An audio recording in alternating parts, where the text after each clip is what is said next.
Unveiling spiritual syncretism. Imagine standing inside a centuries-old cathedral. The air is thick with the scent of old wood and incense. Sunlight streams through stained glass, illuminating the serene face of a statue, St. Peter, the rock of the church, clutching a set of heavy, ornate keys. For millions, he is the gatekeeper of heaven, a pillar of the Catholic faith. But what if those keys unlock a different door? What if that stoic, saintly face is a mask, a clever disguise for a spirit far older, one who traveled across the Atlantic in chains and whispers? What if, to a hidden group of worshippers, this isn't just St. Peter? What if he is also Papa Legba, the ancient African spirit of the crossroads, the one who must grant permission before any communication with the divine can begin? This isn't a fantasy. This is history. This is a story of spiritual genius born from unimaginable suffering. This is religious syncretism, but not the simple, gentle blending of beliefs you might imagine. This was a sophisticated, covert strategy for cultural and spiritual survival, forged in the brutal crucible of the transatlantic slave trade. To truly understand how a Catholic saint could become a vessel for a voodoo god, we have to journey back to a time of profound violence and cultural erasure. From the 16th to the 19th centuries, millions of Africans were forcibly taken from their homes in West and Central Africa, from the kingdoms of Dahomey, Congo, and the Yoruba lands. They were packed into the bellies of ships and brought to the New World, to places like Haiti, Cuba, Brazil, and the American South. Everything was stolen from them: their freedom, their families, their names. Their captors, driven by a mixture of greed and a perverse sense of religious duty, sought to strip them of their identities entirely. A crucial part of this process was forced conversion to Christianity. The slave owners and missionaries saw the rich spiritual traditions of Africa as paganism, as devil worship. They outlawed the drums, the dances, the rituals, and punished any practice of the ancestral faiths with unimaginable cruelty. But you cannot kill a god so easily. You cannot simply erase a people's soul. The enslaved Africans, facing the potential annihilation of their entire spiritual cosmos, did something extraordinary. They began to notice similarities. They were forced to attend Mass, to learn the Catechism, to pray to the saints. And in the stories and images of these saints, they saw echoes of their own deities, their Loa and Orishas. They saw a pantheon of powerful, specialized figures, each with their own domain, much like their own pantheons back home. They saw a warrior god in St. James, a powerful mother figure in the Virgin Mary, a wise old man in St. Peter. This was the key. This was the loophole. They couldn't openly pray to Ogun, the spirit of iron and war, but they show fervent devotion to St. James the Greater, the warrior saint often depicted on horseback with a sword.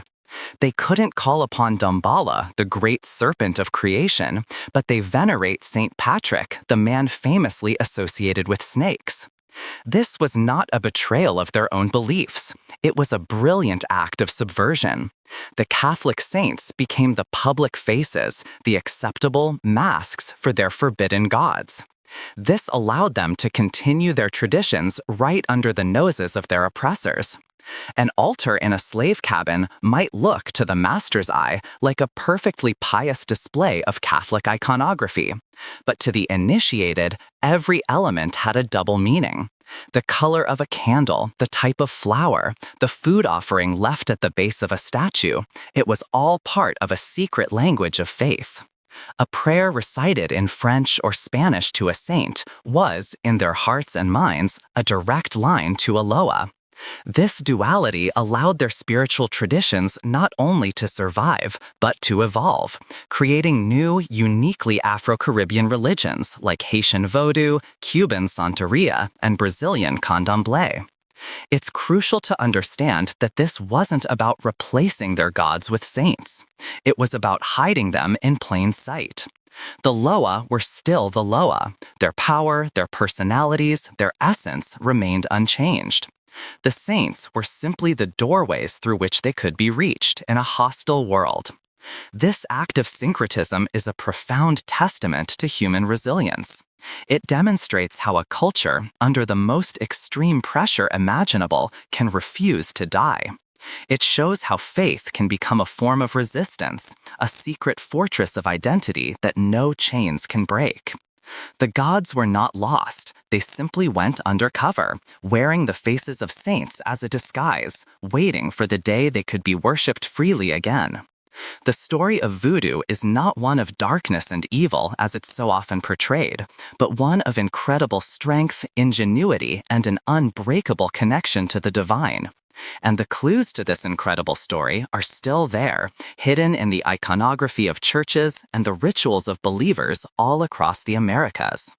Now, let's pull back the curtain and meet some of these gods in their saintly guises. Loa and saintly guises. Now that we understand the why, the desperate need for a spiritual smokescreen, let's uncover the who. The matching of Loa to saint was no random act. It was a process of meticulous observation, of finding the perfect symbolic and narrative overlaps. Let's meet some of the most prominent gods hiding behind the holy visages of Catholicism. Our first, and perhaps most essential pairing, is Papa Legba and Saint Peter. In Haitian Vodou, no ceremony can begin, no spirit can be contacted without first honoring Papa Legba. He is the gatekeeper, the intermediary between the human world and the world of the spirits, the Loa. He stands at the crossroads, the ultimate symbol of choice and passage. He is typically depicted as a kind, stooped old man, walking with a cane or a crutch, often accompanied by a dog and wearing a straw hat. He is the master of language and communication. Without his permission, the gates to the divine remain shut. Now, consider Saint Peter. Who is he in Catholic tradition? He is the disciple to whom Jesus gave the keys to the kingdom of heaven. He is the gatekeeper, the one who decides who may pass into the celestial realm. The visual parallel is undeniable. Two old men who hold the keys to a spiritual world. For the enslaved Africans, seeing the statues of St. Peter, an old man holding a set of keys, was an immediate and powerful recognition. Here was the perfect public face for their own master of the crossroads. When they prayed to St. Peter, they were privately, secretly, asking Papa Legba to open the way for them, to let their prayers and offerings reach the other Loa. Next, we encounter a pairing born of immense pain and fierce protective love.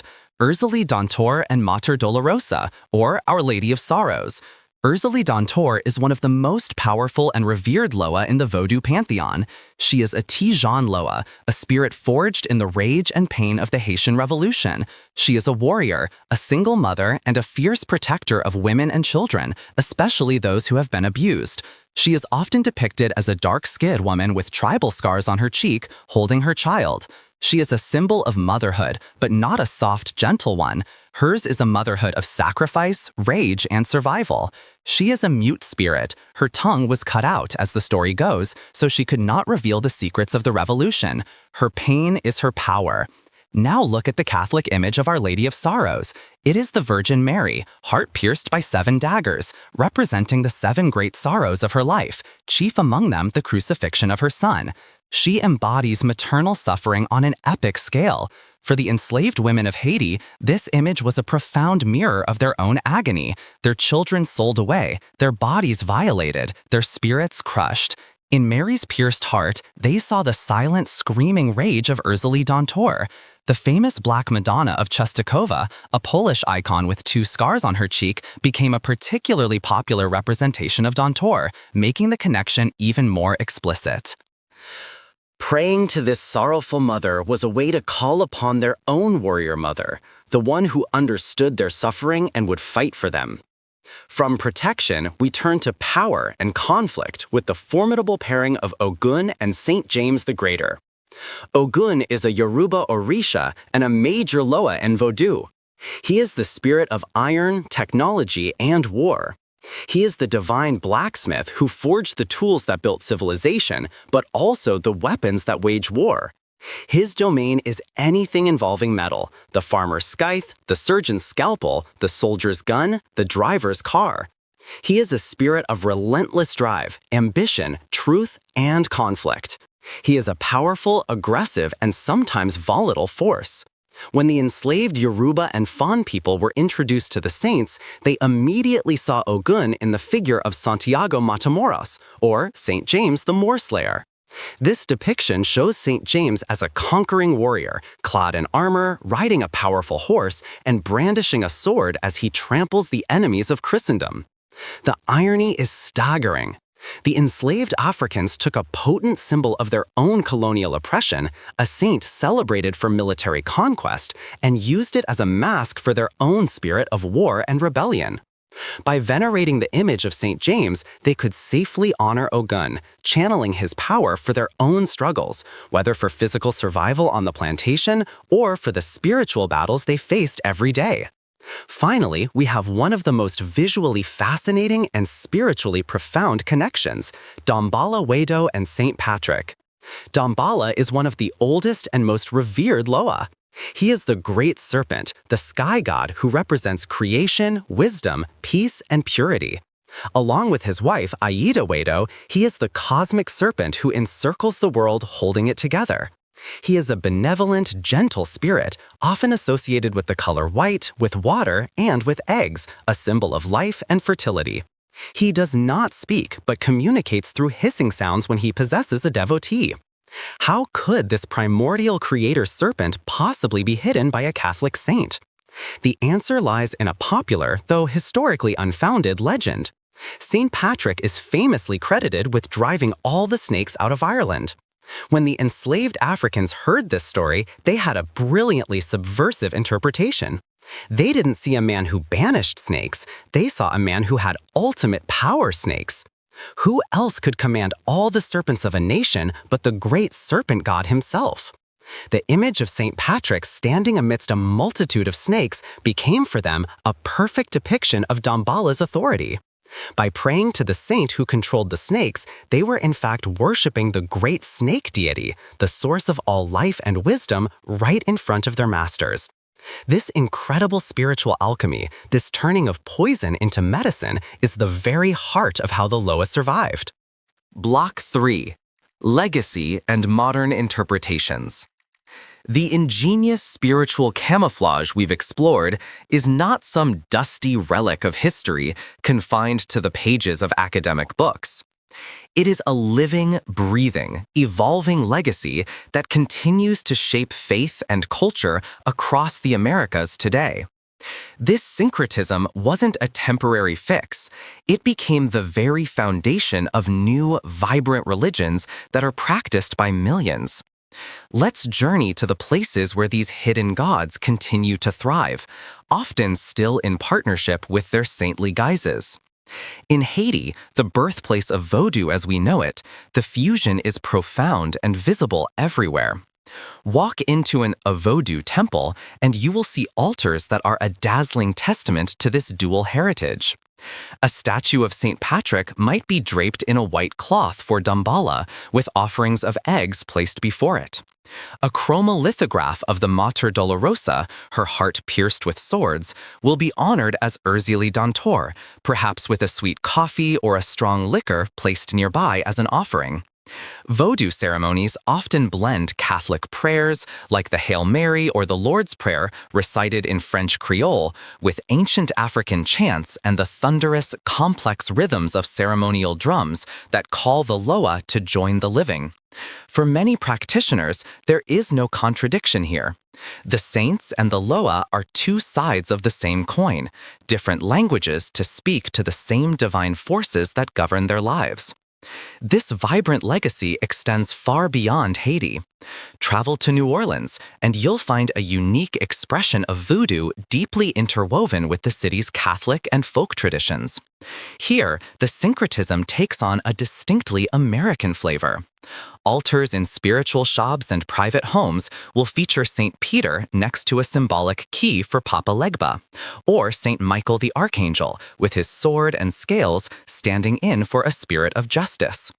The city's famous Mardi Gras Indians, with their stunning, elaborate beaded suits, honor ancestral and warrior spirits in a tradition that blends African, Native American, and Caribbean influences. The city's famous cemeteries, with their above-ground tombs, are places of pilgrimage where people leave offerings not just for the dead, but also for the spirits, often at the graves of legendary figures like the voodoo queen Marie Laveau, herself a devout Catholic. The lines between folk Catholicism and voodoo practice can become beautifully, powerfully blurred. In Brazil, this same process of syncretism gave rise to candomblé and umbanda. In candomblé, the orisha of the Yoruba people found new homes in the images of Catholic saints. Ogun, the god of iron, was syncretized with Saint Anthony or Saint George. Oksum, the beautiful orisha of fresh waters, love, and wealth, was associated with Our Lady of Aparecida. These traditions, much like Vodou, were developed in secret, a way to preserve the spiritual lifeline to Africa. Today, candomblé houses of worship, or masabaya, are vibrant centers of community life, and massive public festivals honoring the orishas, like the Festival of Yamanya, the goddess of the sea, draw millions of people to the beaches of Brazil, many of whom identify as Catholic. Umbanda, a younger religion, consciously blends African traditions with Catholicism, Spiritism, and indigenous American beliefs, creating a uniquely Brazilian spiritual path where the saints and the spirits work side by side. However, it's important to note that this relationship is not static.